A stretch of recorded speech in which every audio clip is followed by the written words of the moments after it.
Hello guys, welcome back to my channel. This is Andy here in China. So for today's video ay isi-share ko lang yung mga kaganapan ko namin to that day. So last day is merong nabili si Habi na pakwan. And then ang pakwan dito guys ang mumura lang kasi nasa 40 per kilo. And then tama kasi summer ngayon dito sa China. Tsaka matamis din yung nabili ni Habi. Ang sarap nito. So, ayan, binuksan ng Habi at saka kinain na namin yan. Sa table lang binuksan. Ang daw yung pakwan. Pakwan. Tamis ka. Tamis kayo. Mura lang to dito. 40 ang kilo.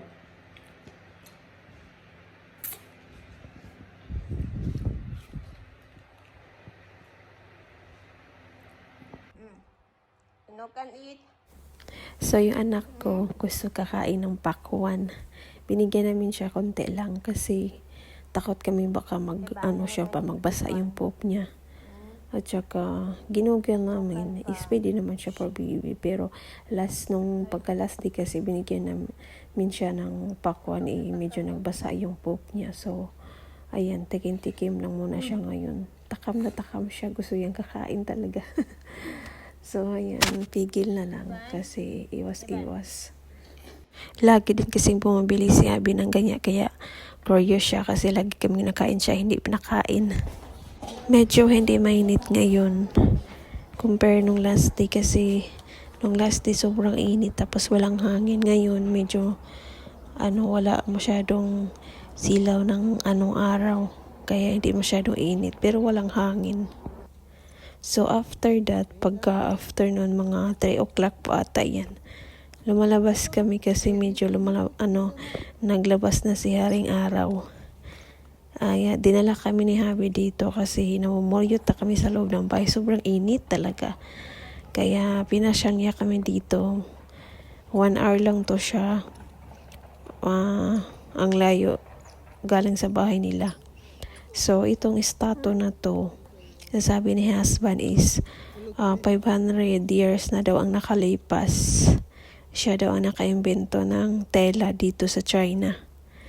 So, patay na to siya. And then, itong statue na to, pinalibutan siya ng mga, yung parang fish pan. Kasi merong mga, meron silang tanim na lotus. Si lotus yung bulaklak, tsaka yung laman niya, pwede yun siya magulay, yung halo sa mga sabaw-sabaw sa mga Chinese. So, ang lawak nito yung parang part niya, kaso lang, naiinis ako kasi sobrang init yan gusto ko pupunta dun sa may gitna, kaso ang sobrang init. Grabe yung init dito sa China, parang parang nasa entrance ka na ng imperno. Grabe talaga kasi walang hangin. Mas worse pa ata sa summer sa Pinas. Kasi sa Pinas, pag summer, may hangin-hangin naman siya. Dito wala talaga. Ang grabe talaga. Parang ma-high blood ka ng di oras. Ayan, nalawak nito yung parang na plaza-plaza. Maganda sana to kung wala masyadong araw kasi malilibot mo lahat.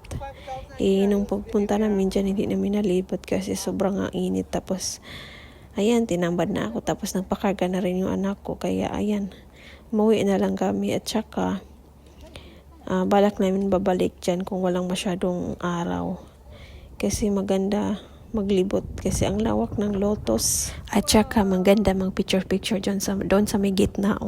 Kaso ang sobrang init kaya nawala na yung gana ko. So ayan, balik kami pag wala masyadong araw. Tsaka yung may bahay-bahay doon sa may gitna, gusto ko pupunta doon. Curious ako kung anong mga laman. So, ayun, maganda dito mag-picture kasi malawak na plaza siya ba.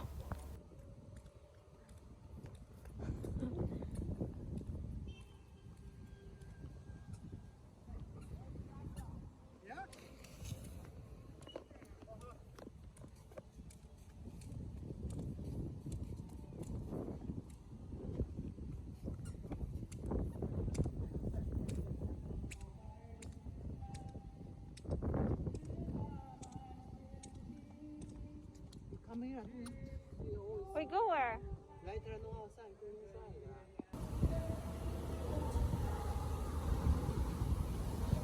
Sa sobrang init dito sa China na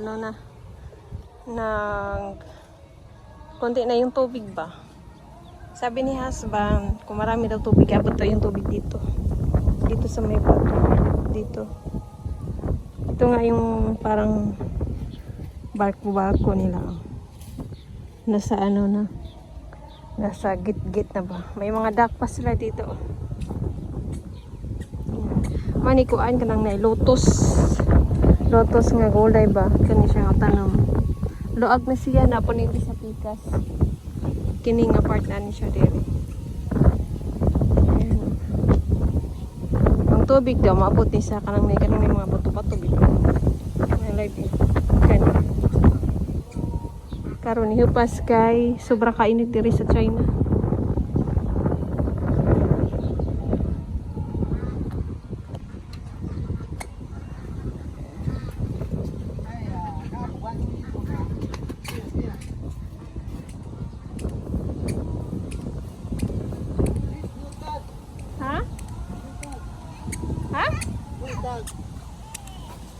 What's that?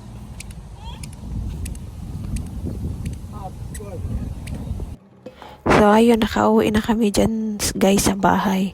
At saka naggawa si husband ng noodles kasi ito yung hapunan namin.